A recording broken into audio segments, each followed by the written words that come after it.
Dios le bendiga, amado hermano, el pastor José Renta de la Iglesia Bautista Hispana de Jesucristo. Hoy vamos a dar continuación al estudio bíblico que estamos llevando en Hechos de los Apóstoles. Hoy vamos a estar mirando el capítulo 20 de Hechos de los Apóstoles, un capítulo que tiene eventos variados de las travesías de Pablo. Vamos a orar y a pedir al Señor que nos guíe y nos dé discernimiento y que podamos aceptar esta palabra como que viene de Dios, porque viene de Dios y debemos aceptarla, creerla. Amén. Oramos, Padre, y te damos gracias en el nombre maravilloso de Jesús por la oportunidad que nos da, Señor, de congregarnos, aunque sea virtualmente, y leer, discutir, meditar en tu palabra.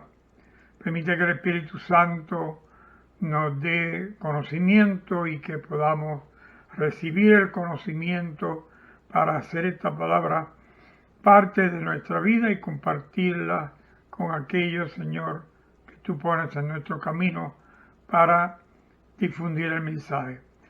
Oramos por las víctimas de la pandemia mundial y de toda enfermedad, de todo efecto que está teniendo esta pandemia y demás enfermedades sobre el mundo y las familias.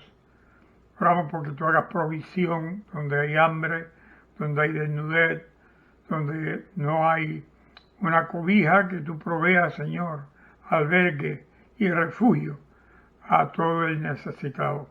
En el nombre maravilloso de Jesucristo, esperamos por tu regreso, por la iglesia, para que podamos morar contigo una vez terminadas todas estas cosas y todos estos eventos que en la tierra se están desatando y los que se van a desatar. En el nombre maravilloso de Jesús oramos y te damos gracias. Amén.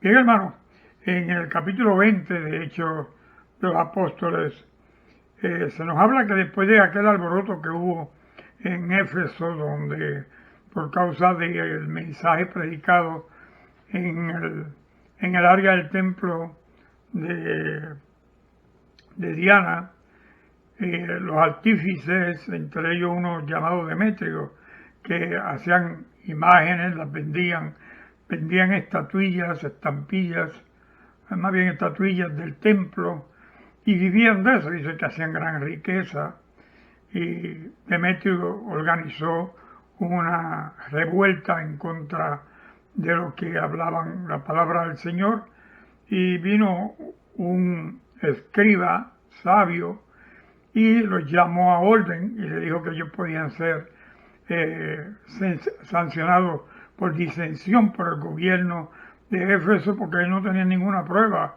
de que estos discípulos de Jesucristo estuviesen blasfemando contra el pueblo, contra el templo, ni contra la que ellos adoraban como diosa, Diana de los Efesios.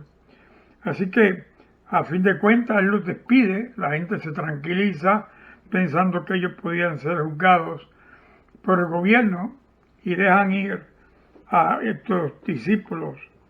Dice en el verso 41 de Hechos 19 que, habiendo dicho esto, despidió la asamblea, ya que está hablando del escribano que habló y lo persuadió. Y ellos, todos los que eran de Éfeso, que adoraban a Diana y adoraban su templo, se tranquilizaron y se fueron a sus casas. Continúa después diciendo que Pablo, después de ese alboroto, llamó a los discípulos y los exhortó, los abrazó y salió hacia Macedonia. Él tenía propósitos de ir a Jerusalén y estar en Jerusalén en el día de Pentecostés. Puso eso en su corazón y comenzó su viaje de vuelta. Y entró en Grecia y estando en Grecia estuvo 3 meses y allí los judíos que no creían el mensaje de Jesucristo le pusieron acechanzas y estaban planeando hacerle daño cuando él partiera hacia Siria en un barco. Así que Pablo decidió volverse por Macedonia, no ir en barco en ese lugar, y pasaron por Asia y él no entró en Asia para rendir el tiempo, que le diera el tiempo para estar en Jerusalén para el día de Pentecostés. Con Pablo iban un grupo de creyentes y discípulos, entre ellos estaba Sópater de Berea, Aristarco, segundo de Tesalónica, Gallo de Derbe, Timoteo, y de Asia, Tíquico y Trófimo. Estos, habiendo adelantado a Pablo, los esperaron en Troas, y ellos pasaron los días de los panes sin levaduras en Filipos, y una vez pasaron esos días de los panes sin levadura, se fueron y se encontraron en Troas, donde habían quedado de acuerdo a encontrarse. En Troas pasó algo curioso, y fue que Pablo estuvo allí 7 días en Troas y estuvo predicando la palabra. Y aquí en capítulo 20, verso 7, hay una de las primeras evidencias de que la iglesia se reunía el primer día de la semana, el domingo, porque los creyentes, la iglesia era compuesta por los judíos, y los judíos perseguían al judío que no iba a la sinagoga. Entonces, no ir a la sinagoga en día de reposo era pecado según la ley de Moisés. Hacer algún trabajo, hacer alguna obra, aún caminar ciertas distancias en el día de reposo, el séptimo día de la semana, era tomado por pecado, porque así lo dictaminó la ley.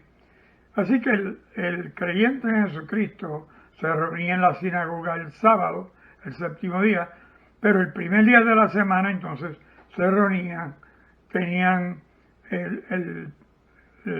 la partición del pan y tenían el mensaje, la enseñanza de parte de los apóstoles o los discípulos que fuesen asignados, pastores y ministros demás que fueron ordenados más tarde por el Espíritu Santo, por designio del Espíritu Santo. Y sucede que el primer día de la semana, en el verso 7, dice que se reunieron los discípulos a partir del pan, y Pablo les enseñaba habiendo de salir al día siguiente.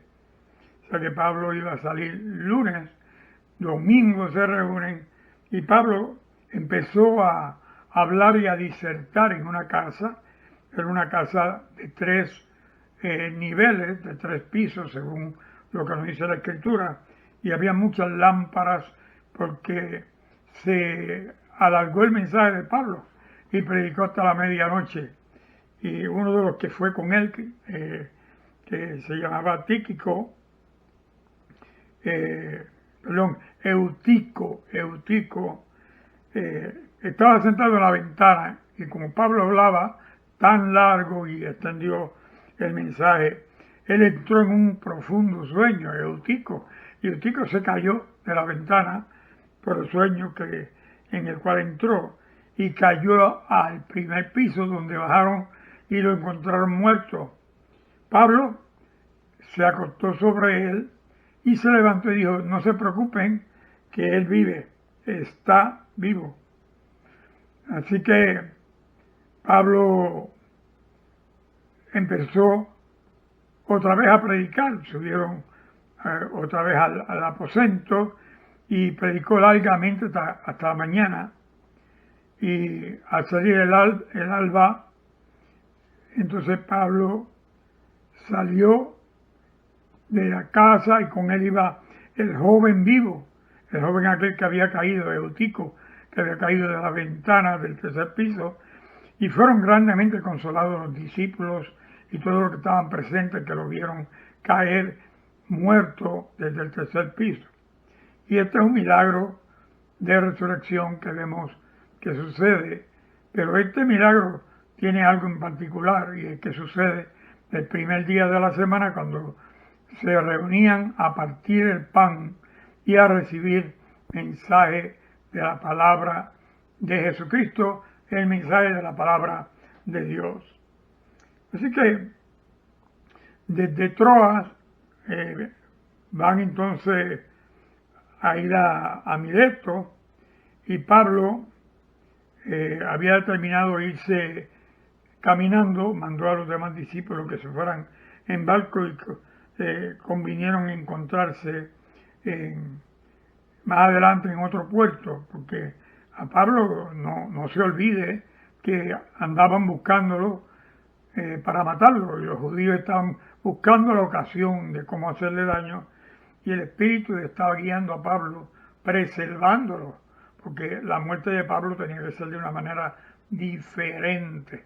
La manera que iba a morir Pablo ya Dios lo había determinado, que sería en Roma, donde estaba sentado el emperador romano, el cual se hizo llamar Dios, y lo tenían por Dios, y Cristo se da a conocer como el único Dios verdadero a través de los discípulos, especialmente a través de Pablo, que va y está 2 años en Roma, y se le permitió enseñar la palabra a los que venían a él, a una casa que fue alquilada por 2 años, hasta tanto Pablo es juzgado, sentenciado a muerte y es decapitado en donde hoy día le llamamos el Vaticano, donde se sentaba el pontífice romano, el emperador romano. Así que ellos, los discípulos, se le adelantaron a Pablo, y Pablo navegó hasta Asón, y allí,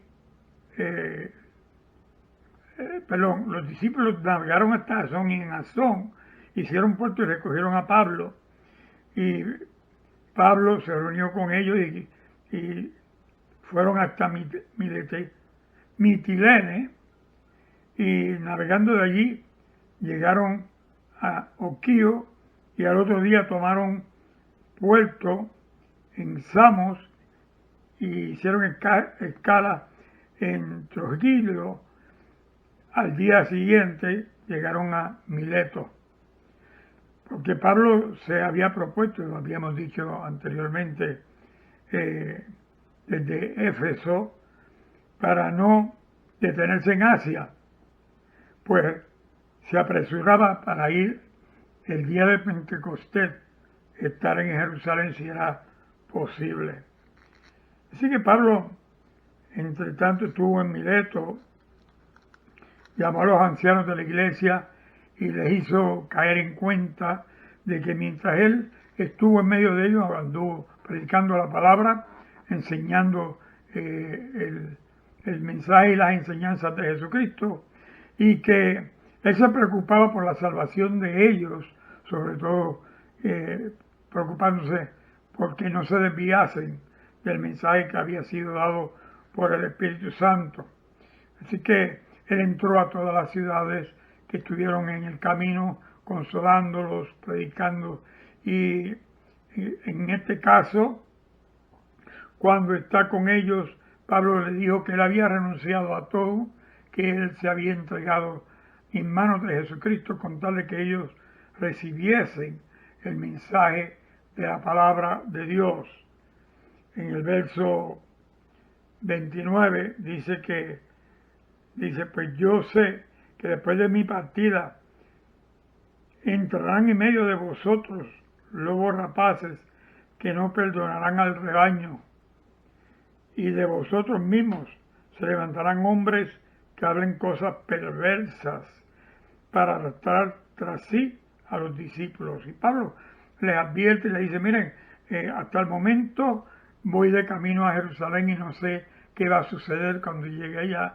Simplemente el Espíritu Santo me ha estado dando conocimiento y profecías en las ciudades que entro de que me esperan prisiones y que me esperan momentos de angustia Y a todo eso yo lo pongo a un lado, no le he puesto importancia, pues no tengo por ganancia la vida, sino que ni aun mi propia vida he reservado para mí, la he entregado por causa de ustedes. Así que en el verso 30 le advierte de que cuando él se fuera, dice que no iban a ver más su rostro, muchos de ellos, y dice que vendrían lobos. Estos son los lobos vestidos de oveja que vienen a destruir la iglesia, el pueblo de Dios, son los que vienen a beneficiarse de la obra del Evangelio. Hay muchos todavía hoy, en el siglo XXI, que son lobos vestidos de oveja, que traen falsas doctrinas y predican falsas doctrinas hechas por los hombres y las ponen como si fuese Dios el que diera tales órdenes, y algunos hasta amenazan a los creyentes y les dicen que los van a maldecir, les dicen que van a caer maldiciones sobre ellos porque no están respetando y no están sometiéndose a los, entre comillas, apóstoles, porque la Biblia habla de unos que se hacen pasar por apóstoles no siendo apóstoles. Así que Pablo advierte de que aún entre medio del pueblo se levantarían los que no tendrían misericordia del pueblo. Y dicho está, y queda de paso de que sabemos de hombres que se han levantado en medio de congregaciones, los cuales más adelante se hacen pasar por líderes y hacen pasar la iglesia por situaciones que no debieron haber pasado nunca. Verso 31 dice, por tanto, id, velad, acordaos que por 3 años, de noche y de día, no he cesado de amonestar con lágrimas a cada uno. Ahora, hermanos, encomiendo a Dios y a la palabra de su gracia, que tiene poder para sobreedificaros y daros herencia con todos los santificados. Ni plata ni oro, ni vestido de nadie codiciado. Así que Pablo, no que se jacte, pero él hace claro que él no vivió de nadie, que él no tuvo envidia ni deseo de lo que tenía ninguno de los creyentes. Por el contrario, verso 34 dice, antes vosotros sabéis que para lo que me ha sido necesario, a mí y a los que están conmigo, estas manos me han servido. En otras palabras, en vez de yo recibir ustedes saben que Dios ha provisto por medio del trabajo de mis manos lo que necesito yo y lo que necesitaban los que estaban conmigo. Nosotros vimos que Pablo vivió haciendo casetas de campaña, y hubo un matrimonio, Priscila y Aquila, que trabajaron juntamente con Pablo haciendo casetas de campaña y vendiéndolas. Y así Pablo se dedicó a trabajar y producir con sus manos lo que era necesario para el consumo. En el verso 35 dice, en todo os he enseñado que trabajando así se debe ayudar a los necesitados y recordar las palabras del Señor Jesús, que dijo, más bienaventurado es dar que recibir. Por eso nosotros hoy somos exhortados a ayudar en la obra misionera de una manera directa o indirecta, porque es mejor dar al que tiene necesidad que estar en necesidad y recibir por estar en la necesidad. Y a lo que Dios nos ha provisto para que podamos ofrecer y dar de lo que Dios nos ha dado, así lo hacemos, para que la obra de Dios continúe adelante y sean benditos los que han sido llamados a bendición por parte de Dios. Y dice que cuando Jesús habló a los discípulos, les dijo que es mejor dar que recibir. Jesús mismo lo vemos que anduvo dando salud, dando paz, dando gozo, dando liberación. Aún dio la vida en la resurrección a aquellos que habían muerto y Jesús los resucita. Y dice que Pablo, el verso 36, cuando hubo dicho estas cosas, se puso de rodillas y oró con todos ellos. Entonces hubo gran llanto de todos y echándose al cuello de Pablo le besaban, doliéndose en gran manera por la palabra que dijo de que no verían más su rostro, y le acompañaron al barco. Nosotros entendemos lo que es la despedida y lo que es separarse de un pueblo que lo ama a uno, porque nosotros hemos atendido en la obra misionera a personas que después de estar unos días con ellos, el amor y el afecto que nos han tomado es tal que cuando nos despedimos hay llantos, hay tristeza, algunos se ponían con angustia, y aún estando aquí en la Florida se mantuvieron en contacto, y todavía hay gente que se mantienen en contacto y nos preguntan cuándo vuelven, cuándo vienen para verlos otra vez. Algunos dicen, ha sido de gran edificación haberles conocido, oír su mensaje. Nosotros enviamos el mensaje de la palabra de Dios grabado, así como lo recibe usted, lo reciben algunos hermanos de Centroamérica y en Sudamérica, porque unos lo reciben y lo pasan adelante y otros lo reciben por referencia. Pero nuestros hermanos de Argentina todavía se mantienen en comunión con nosotros. En días pasados estuve hablando con el hermano Juan, papá de la hermana Cristina y la hermana Mariana, y estuvimos hablando unos minutos hasta tanto la comunicación se nos cayó por mala señal. Pero esa comunicación yo la entiendo, lo que hubo entre Pablo y los discípulos, porque aquellos lloraron de tristeza en el momento de la despedida. Yo anduve en Chile, estuve quedándome en casa del pastor Lagos y su familia, y también, aunque fueron 3 días, estuve con ellos y anduvimos en conferencias, predicaciones, servicios, cultos. Cuando salimos hubo tristeza y nos llamábamos por teléfono, y el hermano incluso trató de venir a la Florida, pasa que los inconvenientes que se presentan para viajar fuera de Estados Unidos al que es extranjero son bastantes.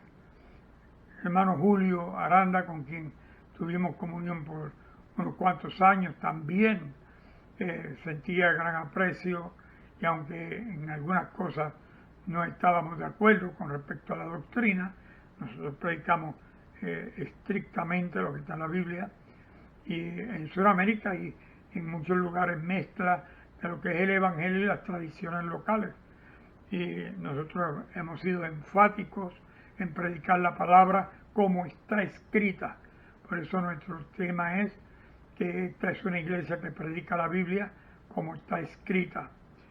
Y el hermano Julio anduvo en comunión con nosotros, vino acá, le extendieron la visa a él, a su esposa, y estuvieron en nuestra iglesia y ministraron. La esposa del hermano Julio Aranda ministró a mi vida cuando yo tuve leucemia, la cual más adelante desapareció. Se ha ido cambiando hoy día lo que sufre el neutrocitopenia y algunos otros problemas y conflictos, pero aquello de lo que tal vez hubiese muerto desapareció por la administración del Espíritu Santo a través de estos siervos que nos tuvieron aprecio por causa de la palabra de Cristo. A ti también hay un pueblo que te aprecia a la distancia, que no te conoce físicamente, pero te conoce en el Espíritu, porque el Espíritu Santo de Dios es uno solo. Y el Espíritu Santo de Dios permite que entremos en comunión unos con los otros, que oremos, que intercedamos, que suframos con el que sufre, que nos gocemos de las victorias que tienen los que tienen victoria en Cristo Jesús. Pues así hay un pueblo que te ama, que ora por ti y que está intercediendo aunque no lo conozcas. Ora por ellos también, intercede por ellos.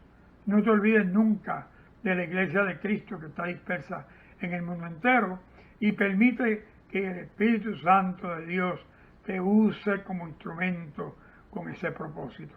Amén. Sabemos que orar por esta iglesia, que orar por este pastor y la esposa y familia, lo sabemos y estamos agradecidos y sentimos, experimentamos la vivencia de la intercesión de ustedes. Lo agradecemos, lo recibimos de todo corazón, con mucho gozo y alegría. Le voy a hacer énfasis que ore por la hermana Gladys, que está recién operada de una operación de cadera por una fractura. Igualmente por su hija Carmencita, y que ore por la hermana Yolanda, quien ya salió de la unidad de intensivo y le están poco a poco dándole libertad, menos sedación, ha abierto los ojos, ha sonreído, ha dado a entender que ya va recordándose un poco mejor que antes. Así que oren por ella, por Brianita, la hermana Sol y su esposo Juan Pablo, quienes han estado enfermos en Texas, que oren por ellos también, y que veamos la gloria de Dios manifestándose en todo esto y demos gracias, porque Dios así lo ha hecho. Quiero invitarte en este momento, al que no ha recibido a Cristo, que lo recibas como tu Señor, para que veas esto que está siendo leído hoy, hacerse o lo veas hecho una realidad en tu vida, cómo el Espíritu Santo gobierna y cómo Cristo es tu Señor, es tu dueño por medio de la fe. Ora y di esta oración conmigo para aceptar a Cristo. Dios del cielo, Padre de Jesucristo, yo pido perdón por todos mis pecados, porque reconozco que soy pecador y por mis pecados murió Jesús. Él murió siendo inocente, para que yo siendo culpable venga a ser tenido por inocente por medio de la justificación. Cristo justifica mi entrada al cielo. Él pagó con su sangre para que yo more con Él. Escribe mi nombre en el libro del Cordero, que mi nombre esté eternamente en el libro de la vida. Ayúdame a entender la Biblia y vivirla hasta que yo muera o hasta que tú vengas por la iglesia. En el nombre de Jesús. Amén. Yo espero que hayas recibido a Cristo como tu Salvador. Lee el Evangelio de Juan y el Señor te guiará, que es lo que debes hacer de aquí en adelante. Dios les bendiga, iglesia, que la gracia y la paz de Cristo sea con todos ustedes. Y el pueblo de Dios dice, amén. Dios te bendiga.